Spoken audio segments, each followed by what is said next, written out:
ଆମ ଜଗା ଭାରି ବଢ଼ିଆ। ଦଶମ ଅଧ୍ୟାୟ। ପରୀକ୍ଷା ପ୍ରଶ୍ନର ଉତ୍ତର ଆରମ୍ଭ କରି ମୁନିବର ଶ୍ରୀ ଭାଗବତର ଲକ୍ଷଣ ଦଶମେ କରନ୍ତି ବର୍ଣ୍ଣନ। ଶ୍ରୀ ଶୁକ ଉବାଚ। ଶୁକ କହନ୍ତି ରାଏ ଶୁଣ ଏ ଭାଗବତର ଲକ୍ଷଣ।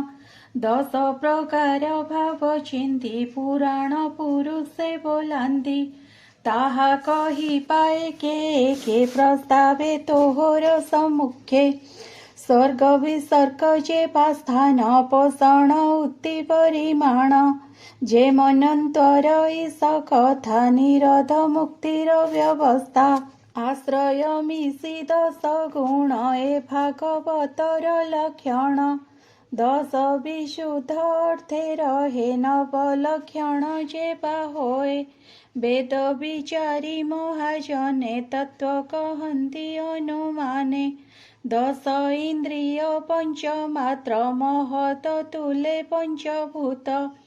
ତାହାଙ୍କ ଜନ୍ମ ସର୍ଗ କହି ଗୁଣ ବୈଷମ୍ୟ ଏତେ ହୋଇ।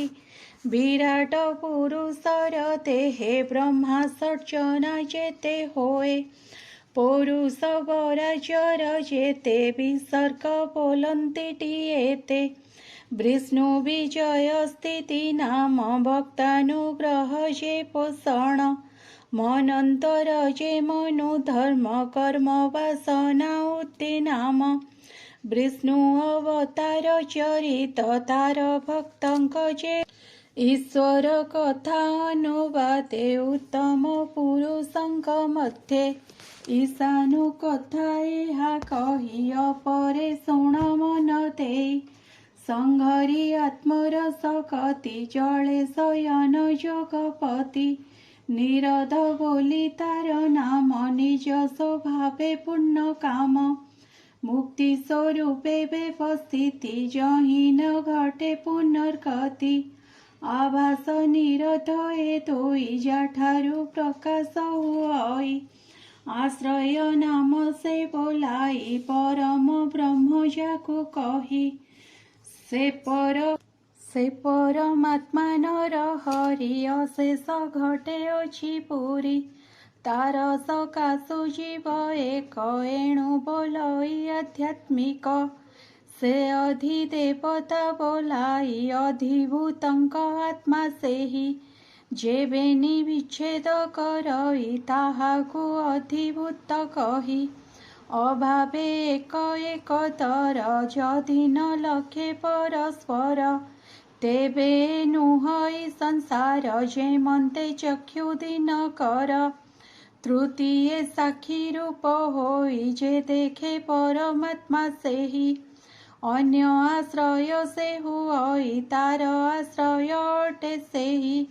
ସର୍ବ ଆଶ୍ରୟ ତାର ନାମ ପରମ ପୁରୁଷ ଉତ୍ତମ। ସେ ଯୋଉ କାଳେ ଅଣ୍ଡ ଭେଦି ବାହାର ହେଲା ଗୁଣ ନିଧି। ଆତ୍ମାର ସ୍ଥାନ ଇଚ୍ଛା କରି ସ୍ୱଭାବେ ଜଳ ସୃଷ୍ଟି କରି। ସେ ଜଳ ମଧ୍ୟେ ମାୟାଧର ବଞ୍ଚିଲା ସହସ୍ର ବତ୍ସର। ଜଳର ନାର ବୋଲି ନାମ ତେଣୁ ତା ନାମ ନାରାୟଣ। ଯେ ଦ୍ରବ୍ୟ ଗୁଣ କର୍ମ କାଳ ସ୍ୱଭାବେ ଜୀବ ଏକ ମେଳ। ଯା ଅନୁଗ୍ରହେ ଉପୁଜନ୍ତି ଯାର ନିଗ୍ରହେ ଲୀନ ହୁଅନ୍ତି। ସେ ଯୋଗ ମାୟା ବଳେ ଉଠି କଳ୍ପିଲା ଯେଣୁ ନାନା ସୃଷ୍ଟି। ସୁବର୍ଣ୍ଣମୟ ତା ଶରୀର ସର୍ଜିଲା ତ୍ରିବିଧ ପ୍ରକାର। ଅଧିଦୈବତ ଆଧ୍ୟାତ୍ମିକ ଆପର ଅଧିୟୌତିକ। ଶୁଣ ପରୁଷ ବୀର୍ଯ୍ୟ ବଳେ ଯଥା ତ୍ରିବିଧ ଭେଦ ହେଲେ। ଅନ୍ତ ଶରୀର ଆକାଶରୁ ପରମ ପୁରୁଷ ଜ୍ୟେଷ୍ଠାରୁ। ସ୍ୱଭାବେ ଓଜସଃ ବଳ ଜାତ ହୋଇଲେ ଅନର୍ଗଳ। ଏ ତିନି ଭାବୁ ପ୍ରାଣ ଜାତ 10 ପ୍ରାଣଙ୍କ ମୂଳ ନାଥ। ତାହାର ବଳେ ପ୍ରାଣ ବଳ ଇନ୍ଦ୍ରିୟ ଚେଷ୍ଟା ହିଁ ସକଳ। ଚଳନ୍ତି ତାର ଅନୁପଥେ ଅଶେଷ ପ୍ରାଣୀ ଅନ୍ତର୍ଗତେ।